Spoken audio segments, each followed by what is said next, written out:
The crystal chandeliers in the Grand Velara Hotel cast light that belonged only to people like Dominic Caruso. Varm. Expensive. Forgiving, the kind of light that made silk look like a second skin and turned champagne into liquid gold. It was his light. In his room. On his night. The annual Caruso Foundation Gala was less a charity event than a coronation, a reminder, dressed in black tie and orchid centerpieces, of exactly who held this city in the palm of his hand. Elena Marsh noticed the light too. She noticed it the way you notice a fire. You are not allowed to stand near. From the service corridor behind the East Ballroom wall, she adjusted the tray balanced on her forearm, 8 flutes of Blanc de Blancs, perfectly chilled, arranged in a crescent, and breathed slowly through her nose. In, out. She was good at this. Disappearing into the wallpaper, becoming furniture. She had been doing it for 11 months. The earpiece in her left ear crackled. Station 4. You're holding. Move when the quartet finishes the third piece. The voice belonged to Gerald, the Velara's head of banquet operations, a man who communicated exclusively in mild panic. Elena pressed her lips together, counted the last 4 bars of Debussy drifting through the gilded doors, and stepped through. The ballroom opened around her like a held breath releasing. 200 people in tuxedos and gowns circled tables draped in ivory linen. At the far end, raised on a low dais with a view of the entire floor, sat Dominic Caruso. She had studied photographs of him in briefings. They had not done him justice, not the breadth of his shoulders in a custom Brioni jacket, not the particular way he held a glass, as if it owed him something, not the easy, imperial quality of his attention as it swept the room. He was 43, built like a man who still trained every morning and still remembered why. And he wore the kind of confidence that came from never having been told no by anyone who stayed healthy afterward. Elena moved through the outer ring of guests. Smile. Tray. Champagne smile. Move. She was nobody. She was supposed to be nobody. She was making her 3rd circuit near the east staircase when she heard him laugh. It was a big laugh, the kind a powerful man produces when he wants the room to know he is enjoying himself. Several heads turned instinctively toward the dais. Elena kept her eyes forward. But the laugh sharpened into words, and the words were aimed, and the aim was her, Raymond. Caruso's voice, carrying effortlessly across 12 feet of polished marble. Come look at this. They're sending us waitstaff now, or parade floats. The small cluster of men around the dais, lawyers, associates. A city councilman who owed Caruso 3 favors turned as a group. Raymond Gould, Caruso's consigliere. A thin man with a silver pocket square and the moral architecture of a parking ticket. Produced a low chuckle. She'd take up the whole dance floor. Dom. More laughter. Soft. Careful laughter. Calibrated to match the boss's temperature. Elena stopped walking. This was not in the protocol. The protocol was absorb. Continue. Document. Do not react. 11 months of protocol. Gerald's voice in her ear. Taut with anxiety. Station 4. Keep moving. The tray was steady in her hands. 8 flutes. Not one trembling. She turned and looked directly at Dominic Caruso. He was still smiling, but the smile had noticed her looking and recalibrated into something sharper amusement at having provoked a response from the furniture. Something wrong, he said. Conversational. Almost gentle. No. Sir. Her voice was even. Would you like champagne? He studied her for a moment.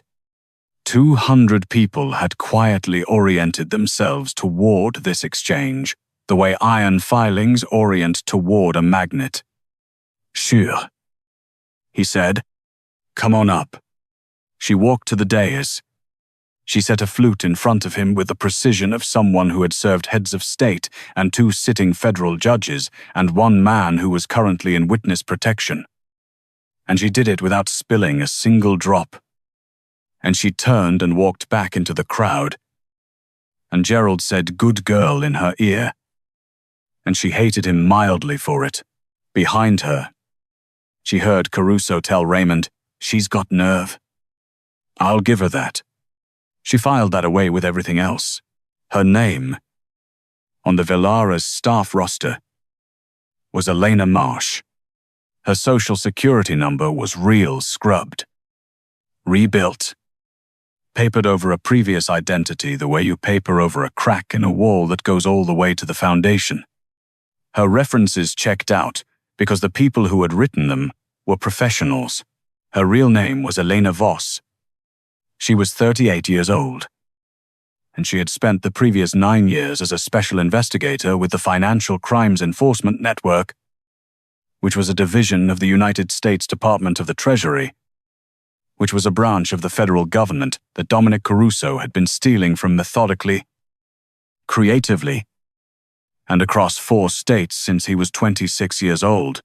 The Caruso case had been Elena's case for 6 of those 9 years.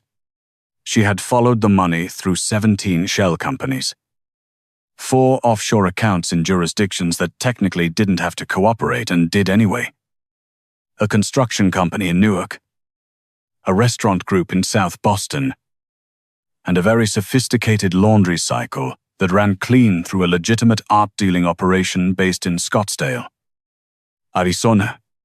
She had testified before a grand jury.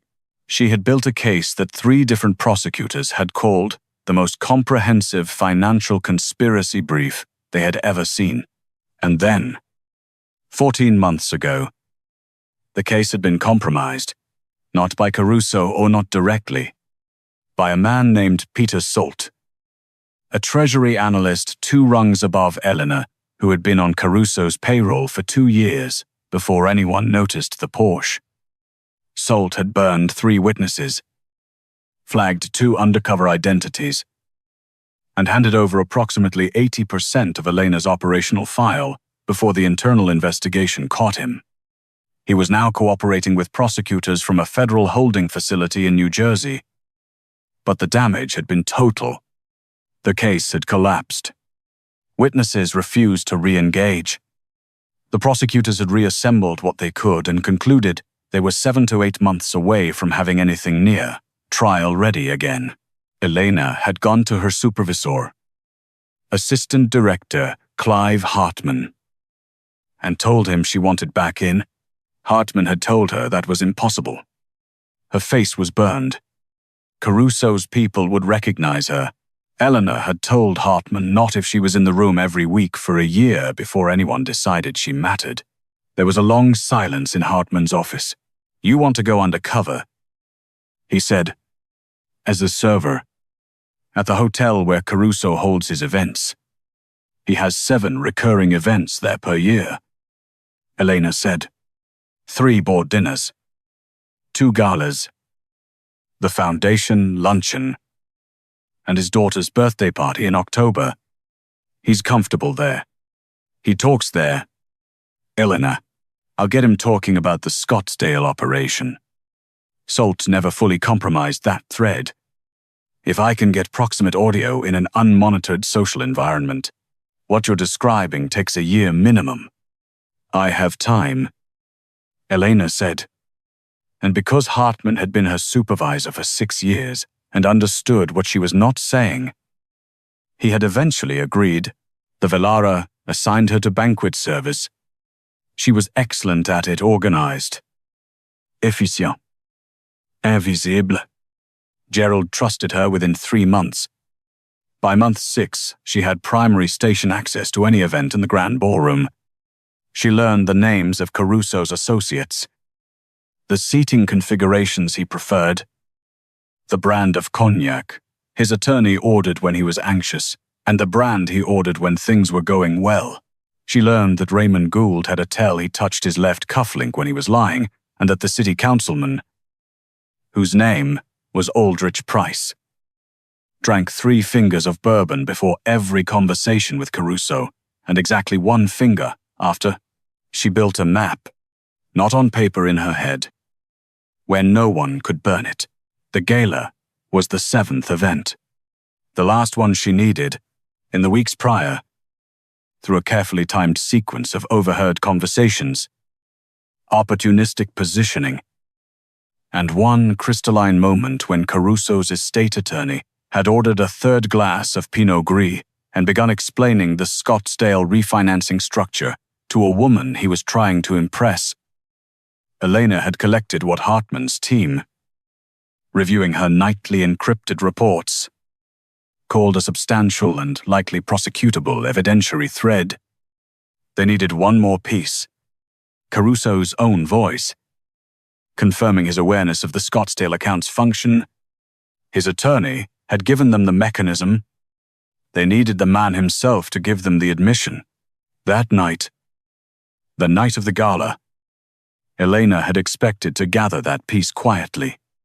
She had not expected to become a punchline. She thought about the laugh while she worked the second half of the evening. She turned it over carefully.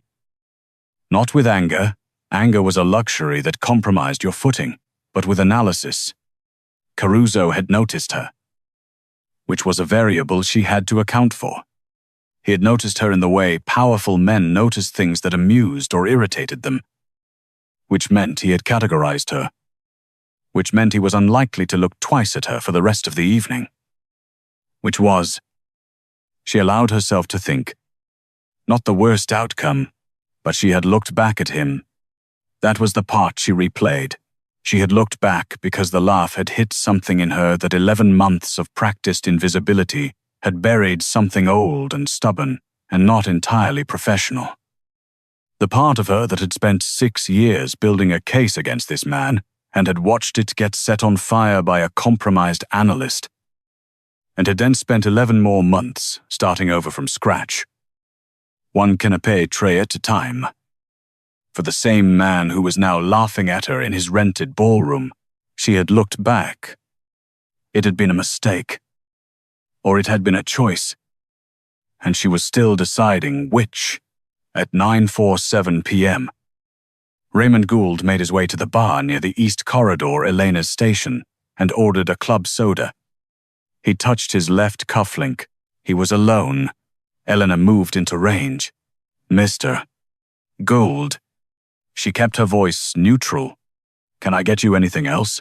He glanced at her, registered her, filed her back in the category labeled service staff. "No. I'm fine. The foundation dinner went well." She offered, a non sequitur deployed with the precision of a surgical instrument. "I heard Mr. Caruso is happy with the Scottsdale numbers." Gould's glass paused on its way to his mouth. A quarter-second hesitation. "Where'd you hear that?" he said. "Casual. One of the attorneys mentioned it earlier." Elena smiled apologetically. "I probably shouldn't have been listening. I'm sorry." Gould studied her for another moment. His left hand moved. "Cufflink." "No," he said. "You probably shouldn't have been." He walked away. Elena exhaled once, slowly, and adjusted the napkins on the bar cart.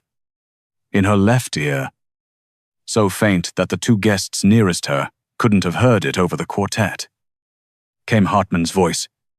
He was in a surveillance vehicle 3 blocks east. He had been monitoring the room audio through the transmitter embedded in Elena's service badge for 4.5 hours. "Nice," he said. "That's Gould on tape confirming awareness. Now we need Caruso." "I know," Elena said. "To no one visible." She got him at 1:15 p.m. The gala was winding down, guests collecting coats, air kisses being deployed.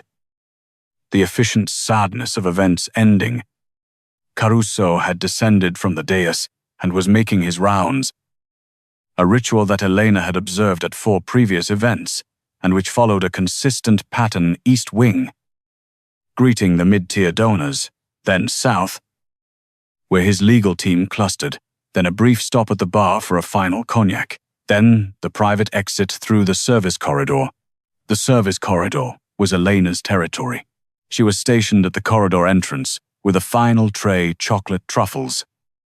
A Valara closing tradition when Caruso came through at 1118. He was flanked by a single bodyguard. A man named Weston, who Elena had long since determined was more presence than function. Caruso moved with the loose ease of someone who had had 3 cognacs and a good night and was ready to be done with people. He saw her. Of course he saw her. The corner of his mouth moved in something that might have been an acknowledgement and might have been residual amusement from earlier. He reached for a truffle. Good event. Elena said. It was. He was barely looking at her. Mr. Caruso? She kept her voice perfectly calibrated warm, slightly deferential.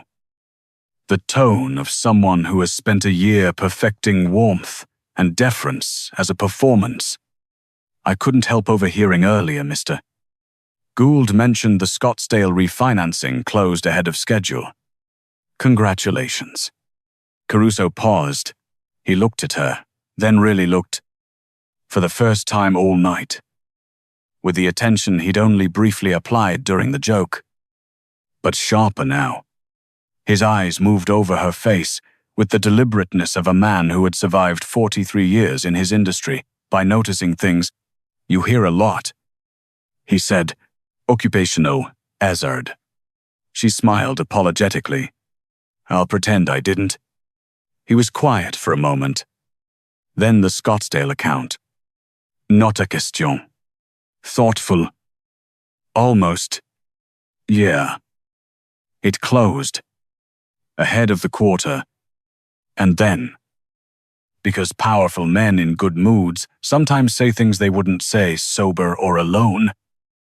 And because Elena had spent 11 months engineering exactly this ambient atmosphere of comfort and invisibility and unthreatening furniture, took long enough. 3 years of sitting on clean money is 3 years of dead weight. Hartman's voice in her ear was a single, quiet word. Got it? Elena smiled once more, the last professional smile of a very long year, and held out the truffle tray. Have a good evening. Mr. Caruso. He took a truffle. He walked out.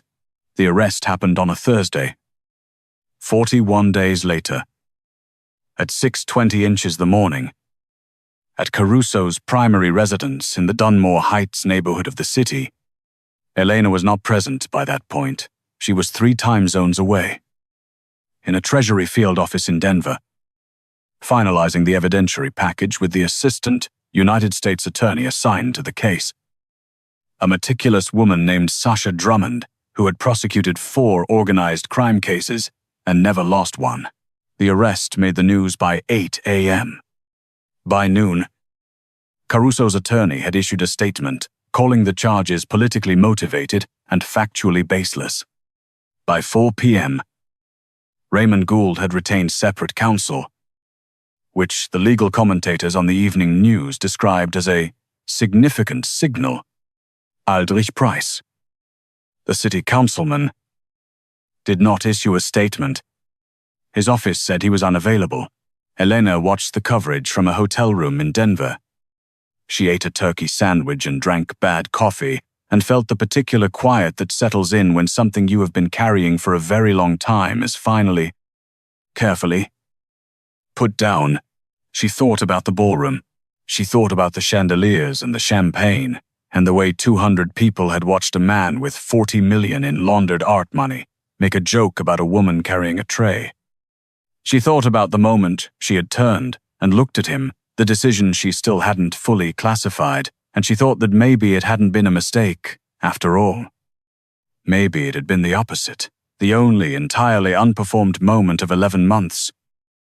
The one instant where Elena Voss had stood in the same room as Dominic Caruso and refused, for exactly 4 seconds, to be invisible.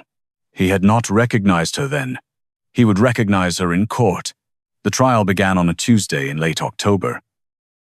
In the Thaddeus R. Beaumont Federal Courthouse downtown. The case was formally styled United States v.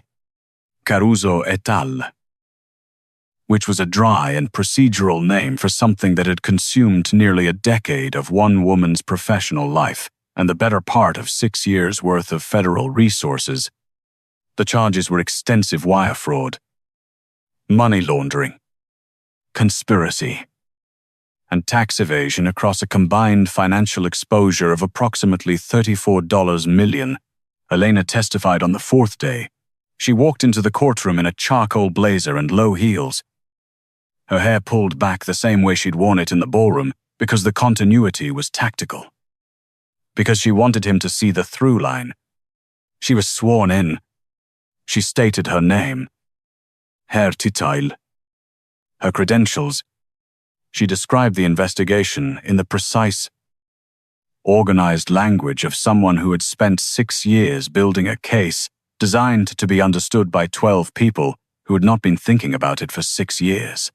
Caruso's attorney, a man named Franklin Kerr, who had the kind of silver hair that costs money to maintain, cross-examined her for 2.5 hours. He challenged the legality of the undercover operation, the admissibility of the corridor recording, and the chain of custody on the Scottsdale financial documents. Elena answered each challenge with the level patience of someone who had anticipated every question. Because she had, Drummond had run mock cross-examinations for 3 days. Midway through the afternoon session, Kerr said, "Miss Voss, you spent 11 months employed as a banquet server at the Velera Hotel." "Correct. That's correct. And during that time, you had approximately 7 points of proximate contact with my client. 7 documented events." "Yes." "Were you present at the Caruso Foundation annual gala on March 14th of this year?" "I was." "And did my client interact with you at that event?" Elena looked at Kerr. Then, with the careful deliberateness of someone who has chosen every word in advance, she looked past him, across the well of the courtroom, to the defense table, where Dominic Caruso sat in a navy suit with his hands folded and his face arranged in the expression he had been wearing all week, composed, watchful, expensive. She looked at him the same way she had looked at him in the ballroom. He made a joke. She said, "About my appearance," in front of approximately 200 guests. A murmur moved through the gallery. "And how did that affect your investigation?" Kerr asked. "It didn't," Elena said. "He offered him champagne. He took it." Another murmur. "And you continued your investigation?" "I did. Without Mr. Caruso being aware of your identity?" "Correct. He thought I was the furniture." She paused. One beat, not for drama, but because it was accurate. And accuracy was the only point. That was the mistake. The jury deliberated for 3 days. They returned on a Friday morning, which Drummond said was a good sign, and Elena refused to read into. Elena sat in the gallery. She had no official role after her testimony, and watched the forewoman stand and read the verdict across 9 counts. Guilty. Guilty. Guilty. Guilty. Guilty. Guilty. Guilty. Guilty. Guilty. Caruso received it with the stillness of a man who had prepared for this and found, in the moment, that preparation was not the same as acceptance. His hands, folded on the defense table, tightened once. Raymond Gould, who had taken a plea 3 weeks earlier, was not in the courtroom.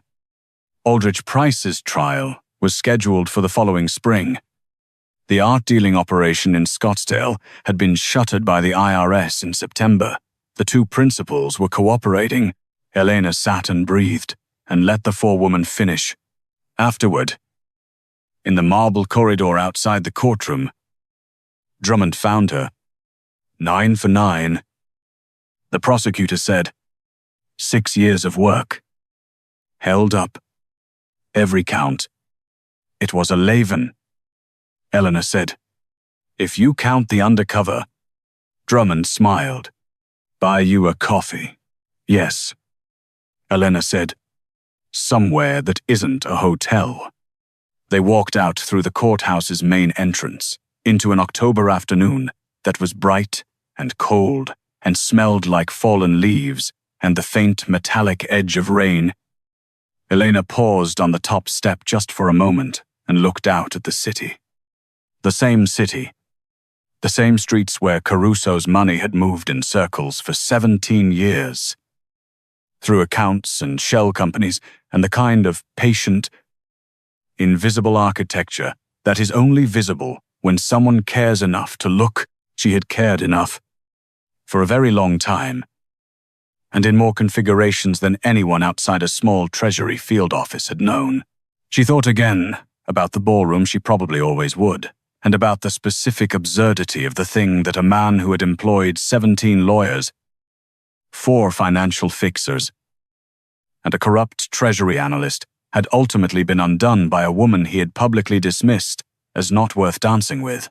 That the instrument of his destruction had been standing 12 feet away from him for 11 months, carrying champagne and chocolate truffles and the most comprehensive financial evidence brief in the district's recent history.